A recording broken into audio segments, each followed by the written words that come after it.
আপনারা এটা পড়ে দেখবেন, পড়ে নেবেন।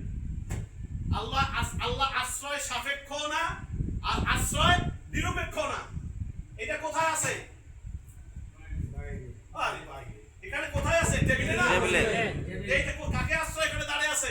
টেবিলের উপরে।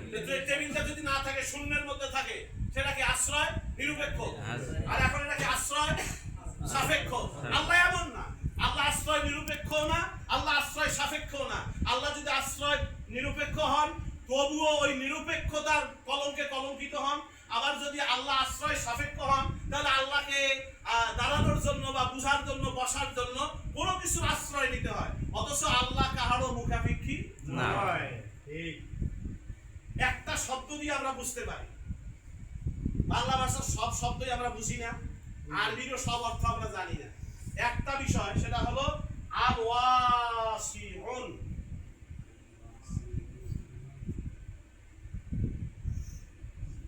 এটার বাংলা হইল ব্যাপ্ত, প্রশস্ত। কি ব্যাপ্ত, প্রশস্ত।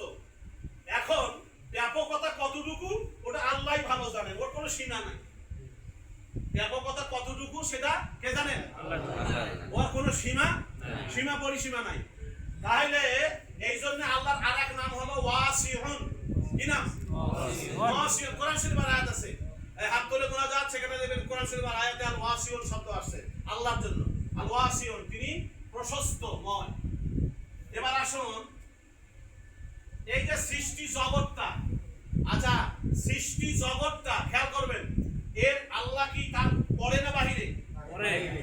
আল্লাহ তাআলা সৃষ্টি যখন নাস্তিকে অস্তিত্ব আনলেন, এই অস্তিত্বে আনার সাথে সাথে সৃষ্টির জন্য দুইটা জিনিস অপরিহার্য। একটা হলো স্থান আর একটা হলো সময়। জোরে কান, কি? আল্লাহ কিন্তু স্থান, আল্লাহর স্থানের কোনো প্রয়োজন নাই, আল্লাহর সময়ের কোনো মুখাপেক্ষী না। এই জন্য তিনি কালাতীত, মানে সময়ের বাহিরে। আবার স্থান দিক কাল সম্ভূত নিবারিত শব্দটা বলি আমি বারবার। স্থান দিক কাল সম্ভূত নিবারিত মানে স্থান আল্লাহর কোনো দরকার নাই, স্থান কার দরকার? সৃষ্টি। কার? সৃষ্টি। এই জন্য সৃষ্টির যেহেতু স্থানের দরকার, তাই আল্লাহ স্থান সৃষ্টি করলেন। এরপরে সৃষ্টিকে চলতে হবে, গতি দিতে হবে, না হলে সৃষ্টির এই বিবর্তনটা, পরিবর্তনটা এটা আসবে না। একজনের পর আরেকজন সৃষ্টি, আল্লাহর এই কৌশলটা, হিকমতটা খাটবে না। এই জন্য আল্লাহ তাআলা গতি দিলেন, আর যাহাই গতি তাহাই সময়। আপনি সময়ের যত ধরনের ব্যাখ্যা পড়েন, স্টিফেন হকিং এর ওই যে টাইমের একটা বই আছে, নামটা মনে করতেছেন, আমার কাছে আছে, অনেকদিন আগেই বইটা সংগ্রহ করেছি। বইটা পড়ে দেখবেন, গতিটাই সময়, সময়টাই গতি। আর একদিন বলছিলাম, সময় চলছে চলছে চলছে চলছে, আমি আইসা এখানে সিরাজুল, এই যে সময়ের ভিতরে আমার জন্ম হইল, আবার এই জায়গায় গিয়ে আমি মরে গেলাম। সময় কিন্তু চলছে, সময় চলতেই থাকবে। টাইম এন্ড টাইম ফর নাম কথা বলে, সময় চলতে থাকবে। সময় কে সৃষ্টি করলেন? আল্লাহ। স্থান কে বানাইলেন? আল্লাহ। আল্লাহ কি স্থানের দরকার? না। সময়ের দরকার? না। আরশে বসার দরকার? না। এরপরে আসেন, এখন এটা বলে শেষ করব আগামী। এই যে গোটা সৃষ্টি জগৎটা আছে, এই জগৎটা আছে কোন জায়গাটায়? আল্লাহর ভিতরে না আল্লাহর বাহিরে? আল্লাহর ভিতরে। আল্লাহর এই অন্তহীন ক্ষমতার ভিতরে না বাহিরে? ভিতরে। আল্লাহ ভিতরে।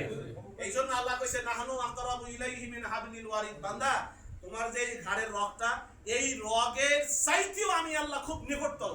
তুমি তোমার যত নিকটে, তুমি তার, আমি আল্লাহ তার চেয়েও নিকটে। সুবহানাল্লাহ। আল্লাহু আকবার। এখন ভাবেন, আল্লাহ আপনি, আপনার প্রাণ, আমার প্রাণ, আমার সাথে যত নিকটে, আমার আল্লাহ তার চেয়েও। এবার বলেন, তাহলে আমার নিকটে যদি আল্লাহ থাকে, বরং তিনি নৈকট্যময়, বরং তিনি নৈকট্যময়, এটা যদি হয়, তাহলে আপনি আমি যে নামাজটা কাজা করে ঘুমাই, আল্লাহ জানেন না? কল্পনা করতেছি ভিতরে, আল্লাহ জানেন না? গুনাহ করতেছি অন্ধকারে জানেন না, আরেকজনের ক্ষতির চিন্তা মাথায় কল্পনা করতেছি সেটা জানেন না। বরং আল্লাহর জ্ঞানটা কি, এলেমটা সামান্য একটু ধারণা দিয়ে আজকে শেষ করব। আল্লাহর এলেমটা হলো কেমন, ধরুন পৃথিবী যত মানুষ আদম থেকে এখন পর্যন্ত যত মানুষ চলে গেছেন, আর যত মানুষ আমরা আসি পৃথিবীতে 800-900 কোটি, আবার ভবিষ্যতে যত মানুষ আসবে, একটা মানুষের একটা লাইন, একটা লাইন, সব মানুষ সারা পৃথিবীর সব ভাষাভাষী সব মানুষ এক লাইন, গরু এক লাইন, ছাগল এক লাইন, মাছ এক লাইন। মাছে কত জাত আছে? আছে না? এরকম সকল সৃষ্টি একটা ময়দানে দাঁড়াইলো, কাতার হয়ে, যার যার সৃষ্টি জগতে কাতার হয়ে দাঁড়ালো। এখন দাঁড়ানোর পরে বললো যে এখন কত বাজে, এখন ধরেন মানে 2টা 30 মিনিট 30 সেকেন্ডে, ওই 30তম সেকেন্ডে সমস্ত সৃষ্টি যার যে চাওয়া একসাথে চাবে। 2টা 30 মিনিটে 30 সেকেন্ড, 30তম সেকেন্ডে সকল সৃষ্টি রাজি একসাথে আল্লাহকে বলবে যার যে চাওয়া। এখন আমরা যারা এখানে বসছি আমাদের চাওয়া কি এক? এক একজন একটা চাইবো, কেউ ছেলের জন্য, কেউ মেয়ের জন্য, কেউ মেয়েদের জন্য, তাই না? যার যে চাওয়া সকল সৃষ্টি জগৎ ওই 30তম সেকেন্ডে বলা দেরি সকল সৃষ্টির চাহিদা চাওয়া কথা শুনতে আল্লাহর 1 সেকেন্ড দেরি হবে না। বরং আল্লাহর জ্ঞান, আল্লাহর শোনার শক্তি, দেখার শক্তি উহার উপরে, তাহার উপরে, পরের উপরে। আল্লাহ সম্পর্কে আপনি আমি এখনো ধারণাই করতে পারি নাই যে আসলে আল্লাহ কি, আল্লাহ কত বড় শক্তিধর মহান। আল্লাহ আমাদের তৌফিক দিক, সকলে বলে আল্লাহ আমিন। একটা কথা আজকে বলে নেই, সেদিন বলছিলাম যারা বলে আল্লাহর হাত আছে, পা আছে, এটা ঠিক না বেঠিক? কেন কেন ঠিক না বেঠিক? আল্লাহ কি বলছেন কোরআন শরীফে? আল্লাহ নূর, জোরে বলেন কি? নূরের কোন দৈর্ঘ্য প্রস্থ হয়? আলোর, এই যে সূর্যের আলো প্রস্থের কোন দৈর্ঘ্য প্রস্থ আছে না? ওই যে কিছু জিনিস এমন বিষয় যা আমরা বুঝতে চেষ্টা করেন না, জ্ঞানীদের কাছে যান না।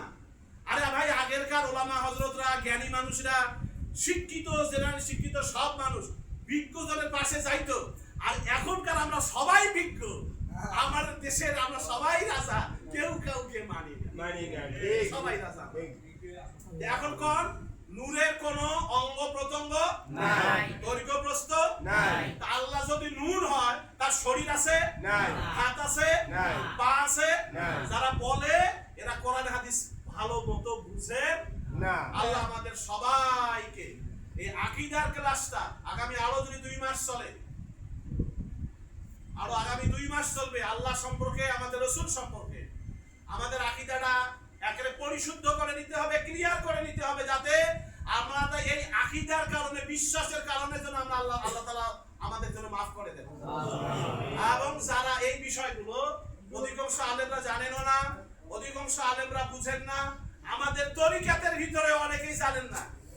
এটি আল্লাহ তাআলার বিশেষ নিয়ামত। আর আমার ওই যে ভিএম ভাই ছিলেন, আপনারা জানেন, আইজার রহমান ভিএম ভাই, তার অবদান